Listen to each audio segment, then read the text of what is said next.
ឃើញចង់ញ៉ាំបាយសាច់ជ្រូករដងញ៉ាំតែបាយជាមួយនឹងសាច់ជ្រូកចៀនធម្មតាលើកនេះចង់ញ៉ាំឲ្យវាមានសពមានគ្រប់ចឹងមកឆ្ងាញ់ហើយក៏នឹកឃើញថាថ្ងៃនេះថ្ងៃអាទិត្យដែរកូនអត់ទៅរៀនអញ្ចឹងយើងព្រលឹមឡើងធ្វើញ៉ាំបានជុំគ្នាចំពោះបាយសាច់ជ្រូកណាគឺថាខ្ញុំធ្វើជ្រក់ទុកងាកឲ្យហើយរួមជាមួយនឹងសាច់យើងប្រឡាក់ទុកឲ្យហើយអញ្ចឹងទៅគឺថាព្រលឹមឡើងហត់ដល់ធ្វើបដ ாய் ហើយជ្រក់របស់ខ្ញុំគឺថាមានតែឆៃថាវការ៉ុតតសក់ហើយក៏មានលាយខ្ញីបន្តិចដែរហើយគ្រឿងប្រហែលមុខហ្នឹងយើងហាន់ស្ដើងតសក់ហាន់ច្វាមូលតូចៗចឹងមកចាប្រឡាក់ឆាប់ចូលជាតិហើយមានខ្ទឹមសខ្ទឹមក្រហមបោះម្ទេសវិញគឺថាខ្ញុំដាក់តែមួយគ្រាប់ពេលគឺថាហិនល្មមអាចចំពោះជ្រក់ហ្នឹងគឺថាដាក់ម្ទេសច្រើនវាអត់លោកម្ទេសទេបងប្អូនតែមួយគ្រាប់អីហ្នឹងហិនហើយជ្រក់យើងក៏ធ្វើតិចដែរហើយខ្ញីនោះប្រហែលតសៃហ្នឹងដូចបងប្អូនឃើញអញ្ចឹងហើយគ្រឿងផ្សំយើងមានប៊ីចេងរ៉ូឌីអំបិលស្ករទឹកត្រីនេះ2ស្លាបព្រានេះហើយនឹងក្រូចឆ្មាហ្នឹងគឺដាក់អស់ចិត្តមួយផ្លែចាក្រូចនេះរាងទឹកដែរបងប្អូនរសជាតិវិញអត់យកដិតប្រៃខ្លាំងទេយករាងផ្អែម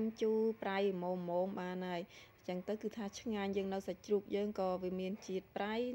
ពងអីក៏យើងប្រឡាក់រៀងប្រៃតិចដែររបៀបធ្វើជ្រក់របស់ខ្ញុំគឺអញ្ចឹងឆៃថាវហើយនឹងតសក់អីណាគឺខ្ញុំអត់បាក់ច្បាច់អំបិលយកទៅលាងទឹកចេញឯងព្រោះគ្រួសារខ្ញុំអីគឺថាគាត់បើថាឆៃថាវផងគាត់ថាញ៉ាំទៅវាអត់រៀងហិលឆៃថាវគាត់ថាឆៃថាវហ្នឹងជីខ្លាំងទៀតឡូវមើលសាច់យើងវិញថ្ងៃនេះខ្ញុំយកសាច់ស្មាមុខចាអត់សូវមានជាប់ខ្លាញ់ច្រើនទេប៉ុន្តែសាច់នឹងរៀងខ្លាញ់កដាលតិចលាយចឹងបងប្អូនឃើញទេរៀងសហើយថ្ងៃនេះខ្ញុំប្រឡាក់រៀងស្ដើងឯងអត់ដាក់រៀង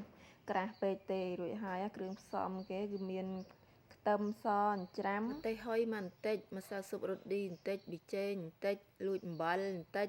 ហើយក៏ស្ករសនេះគឺថា2ស្លាបព្រាបាយកន្លះរសជាតិសាច់ជ្រូកយើងយកប្រៃផ្អែម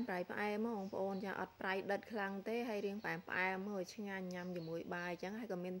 អាខ្ញីនេះគឺថាខ្ញុំបុកវាឲ្យចេញទឹកហើយគឺថាយើងច្របាច់យកតែទឹកឯខ្ជិលដាក់កាយកតែក្លិនវាយករសជាតិហើយច្បល់វាឲ្យសប់មកប្រឡាក់ឲ្យយូរហើយនេះពេលដែលខ្ញុំច្បល់សាច់គឺថាអ្នកចិត្តខាងគាត់ដាក់បាសរឿងពីមុខហ្នឹងទុកទូទឹកកកសិនហើយបន្លឹមឡើងកាត់មកដល់ពេលព្រឹកគឺថាខ្ញុំចៀនពង3គ្រាប់ហើយចំពោះពងមាន់នេះខ្ញុំដាក់តែរ៉ូឌីបន្តិច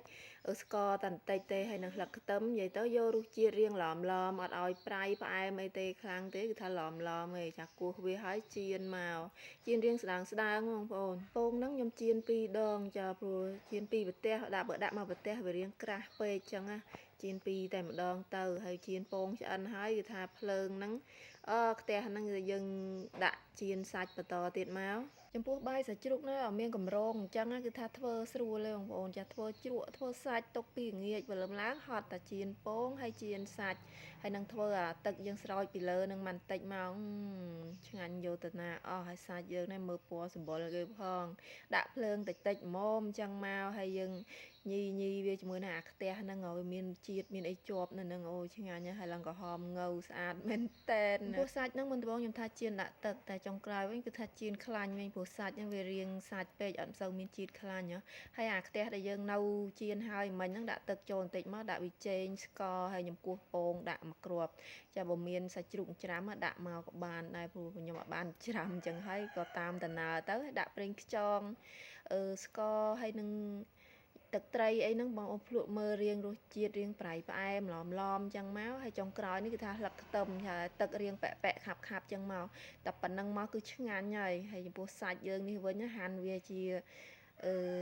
កង់ចឹងមកពងមាន់ចៀនអីមិញហ្នឹងហើយអាទឹករៀងហ្នឹងរោយមកដាក់ជ្រក់មកហើយមានទឹកសក់វិញប៉ោះតិចក៏បានដែរហើយទឹកម្ទេសយើងហ្នឹងដាក់មកបងប្អូនបាយព្រឹកចារួចរាល់ហើយគឺថាយើងអាចយកទៅយកបានហើយនេះមើលមុខអ្នកឈឺគឺថាមុខអត់ស្រស់ទេប៉ុន្តែញ៉ាំថែមបាយថ្ងៃនេះគេត្រូវមាត់គេប៉ុន្តែញ៉ាំហើយគ្នាដោលទៅវិញអស់លេងបងប្អូនថ្ងៃនេះទៅពេទ្យទៅអីអូមូលហេតុនោះគឺថាដោយសារតែខ្នោនោះទុំមួយអញ្ចឹងគ្នាញ៉ាំខ្នោគាត់ញ៉ាំអស់រៀងច្រើនខ្នោនឹងរៀងផ្អែមទៀតអញ្ចឹងទៅជា